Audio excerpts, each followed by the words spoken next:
teorema 721 tentang statistik cukup. Ini namanya Neyman ya, sebenarnya teorema Neyman ini.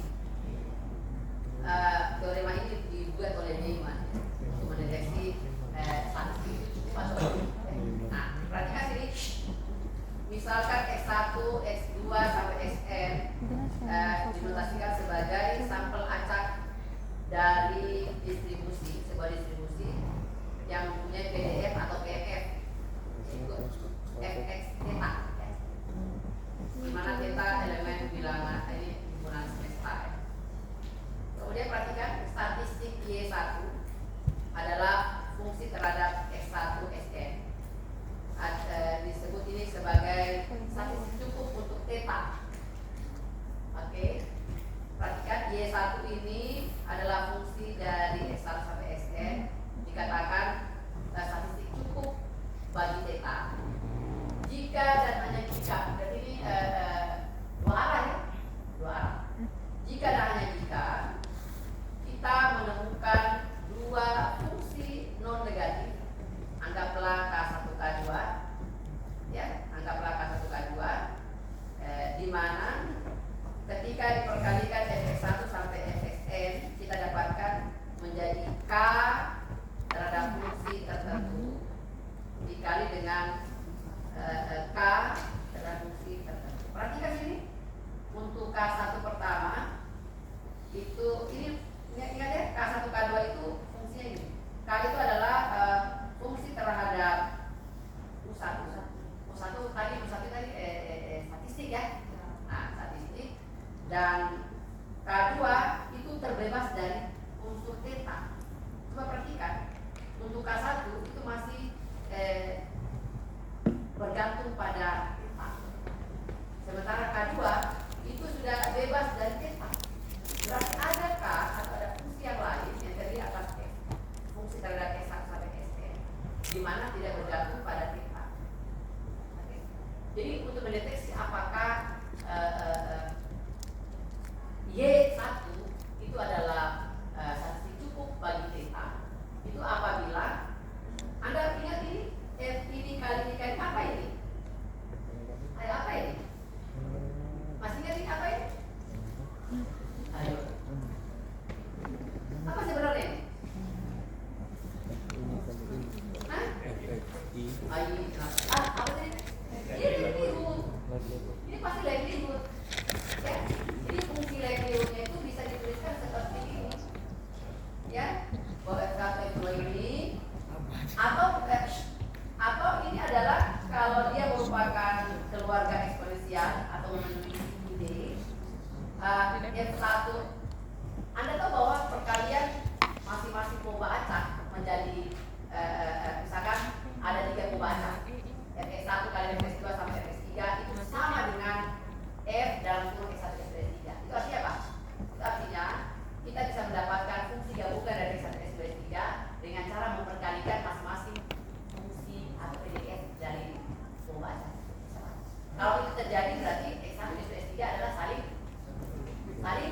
bebas. Untuk mendapatkan fungsi gabungan, kalau kita punya misalkan fx1 x2 sampai xn itu diperoleh dengan fx1 kali fx2 kali fxn.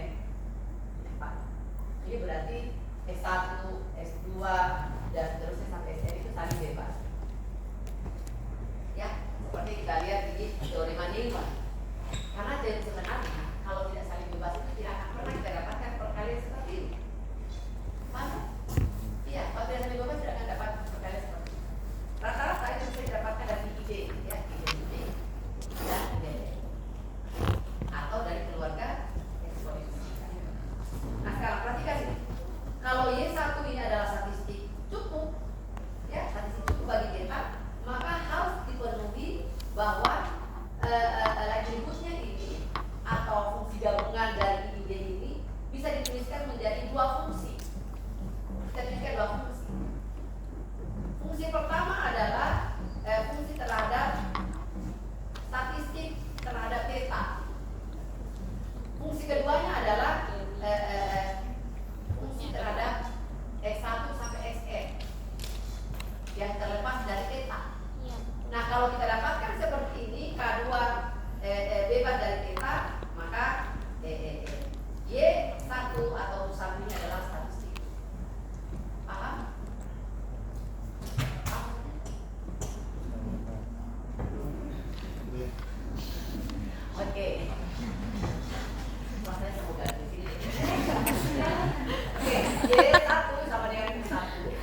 bagi theta.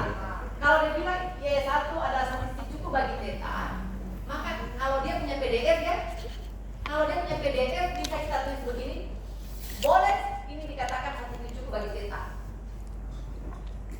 Asalkan Anda berhasil membentuk ini, Anda berhasil membentuk. Ya, saya lihat. Kalau Anda mengatakan ini, berarti Anda harus punya dasar. Dasarnya apa?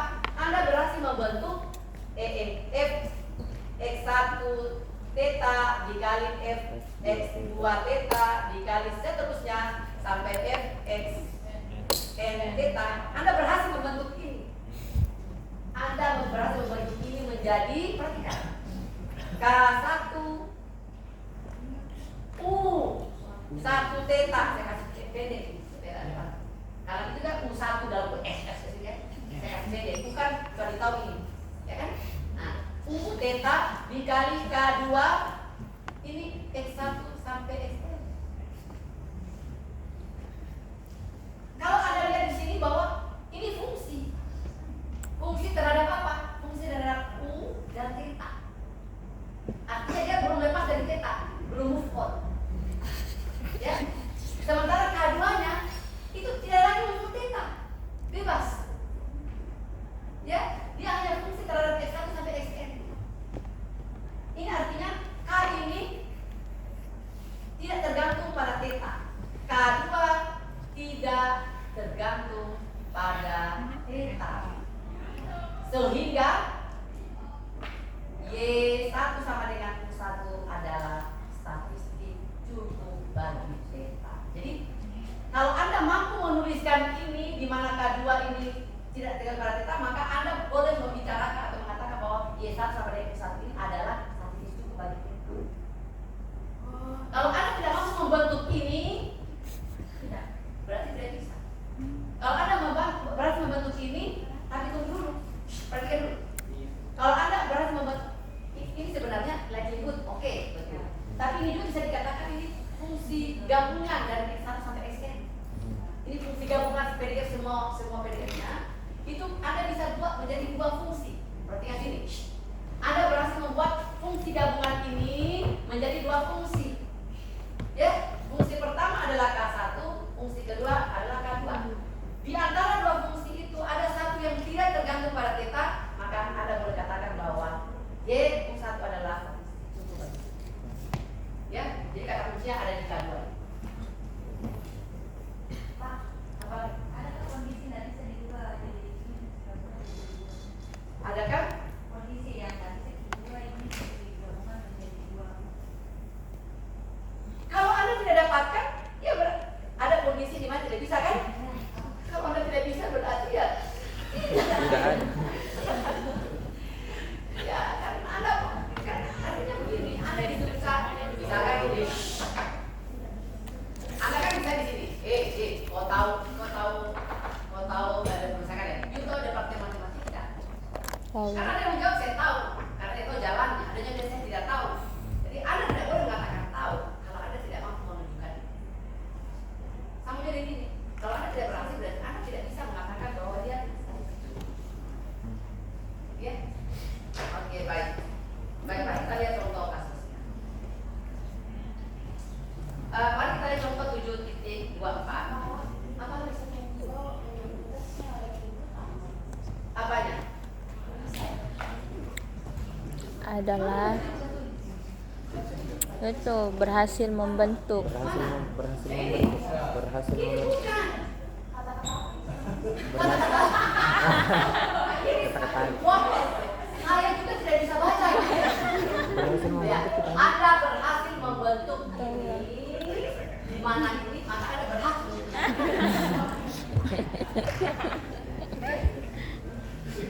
Ya kata-kata itu, yang jelas ini bukan mantra ya. Oke baik, mari kita lihat contoh 7.2.4. Ya, mari perhatikan. Perhatikan sini. Perhatikan sini. Kalau kita lihat di 7.2.4 ini dikatakan begini, X1 sampai Xn itu adalah sampel acak dari distribusi normal apa ini? Theta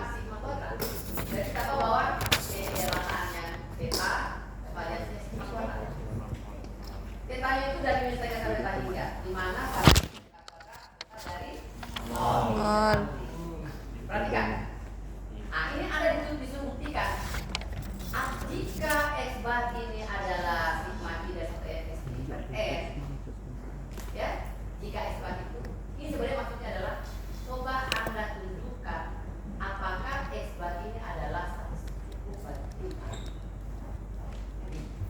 Ya, nah sekarang ini kalau Anda dapatkan N theta sigma kuadrat itu berarti Anda bisa membentuk PDS -nya. Ya. Nah, coba kita lihat di sini. X bar ini coba X bar ini adalah sigma S per N. Perhatikan. Perhatikan sini. Ini dituliskan XI kurang theta kuadrat itu dituliskan sebagai XI kurang theta ditambah theta kurang X kurang theta kuadrat. Ini sebenarnya perhatikan, ini sebenarnya bukan maksudnya, ini hanya ditunjukkan saja bahwa ada struknya. jika X, Anda lihat kan X kurang theta itu apa? Kalau X kurang theta kuadrat itu apa? Di HP-nya siapa? Varian. Nah kalau dibuat seperti ini, kemudian manipulasi S kurang S bar kurang theta. Coba perhatikan sini. Ini dituliskan sebagai SI kurang S bar kuadrat ditambah N S bar kurang theta kuadrat.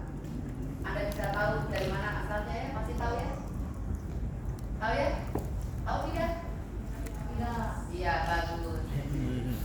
Tidak ya? Tidak tahu. Saya juga tidak tahu. Nah, ini diuraikan saja. Tapi bukan itu tujuan kita ya. Ya, ini hanya menunjukkan untuk membantu yang lain. Karena ya, 5 cewek. Ini sama dengan nol, makanya didapatkan sama dengan apa? Oh, tunggu dulu, merusak saya. Nah, perhatikan, akibatnya katanya join PDF dari S1 SN dapat dituliskan begini. Ingat sih, sebenarnya bukan mau ini hanya untuk membantu ya, untuk mempermudah. Tapi prinsip kerjanya, Anda jangan lupa prinsip kerjanya. Ya, karena kalau kita lihat di sini, ini adalah kita dapat menuliskan bahwa ya itu ya. Coba join PDF itu kan PDF gabungan. Jadi yang dimaksud ini adalah PDF gabungan. PDF gabungan. Ya, PDF gabungan. Berarti Anda cari dulu PDF gabungan dari normal. Normal itu keluarga eksponensial bukan? Halo, distribusi normal itu keluarga eksponensial bukan? Masih berpikir. Ada normal itu seper akar 2 pi sigma E pangkat min eksponensial 2 S per mu per sigma. Itu berarti apa? Eksponensial. Iya. Berarti Anda bisa sebenarnya yang kerjaan yang ini itu untuk membantu Anda menemukan yang ini. Ya? Menemukan yang ini. Jadi langkahnya jangan kabur dari ini. Aduh miring kondeku, Cok. Ya? Jangan kabur dari ini. Bisa masuk? Bulan bisa. Bulan. Oke, bisa ya? Coba papan dulu. Jadi sebelum selesaikan, perhatikan ini, perhatikan, ini kan fx. Kalau kita mau lihat distribusi normal ya, fx normal apa? Distribusi normal. Fx sama dengan apa? Woi, fx apa? Seper akar 2 pi sigma E maka bisa per 2 X kurang mu per sigma per 2. X nya minta hingga X hingga. Nah, karena dia bilang apa dengan X berdistribusi apa tadi? Distribusinya S1 SN itu adalah N berdistribusi theta sigma kuadrat ya. Nah, dia bilang X1 X2 sampai seterusnya sampai Xn ini berdistribusi normal apa? Theta sigma kuadrat.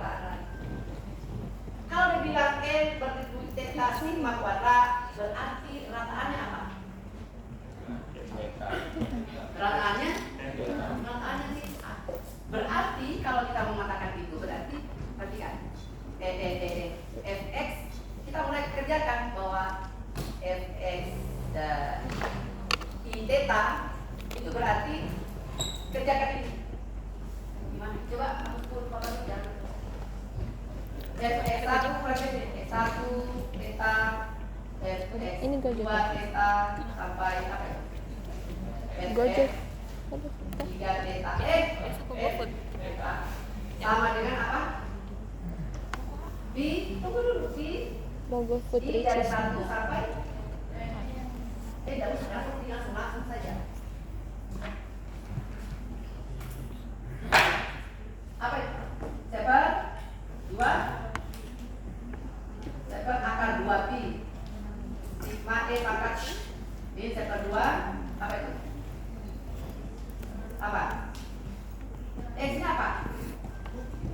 T theta kurang X1 ya kan?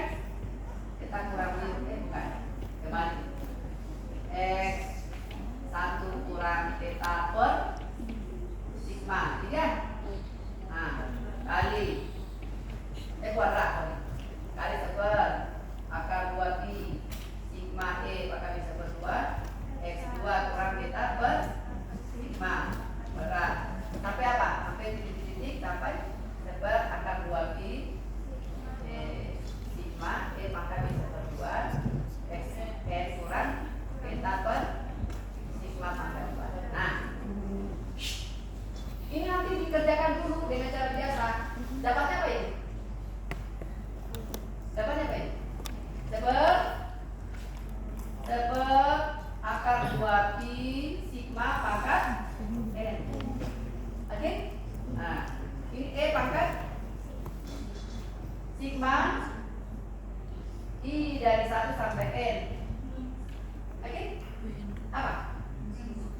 XI kurang theta per sigma pangkat 2 jadi seper 2.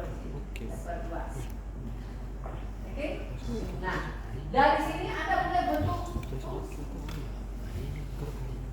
ya? Bisa enggak? Nah, di situ nanti kan kita dapatkan perhatikan sini seper 2 apa itu seper 2 akar 2 2 pi sigma pangkat N jadi dulu kali apa itu? Oh, sudah masuk ya? Bisa saya tambah sedikit? Tunggu dulu tenang saya ngomong sudah keluar dari seper 2 sigma I dari 1 sampai N sigmanya boleh keluar ya? Berarti seper 2 sigma kuadrat ya? Ya, boleh keluar. Ini apa? XI kurang theta pangkat 2. Ah, jika Anda manipulasi. Kalau pangkat 2 akan terjadi itu kalau XI ke pangkat 2 untuk mendapatkan rataan. Bisa? Habis.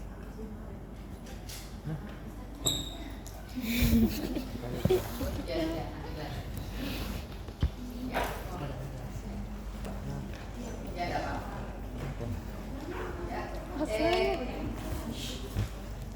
Emang enggak bahas begini Mas.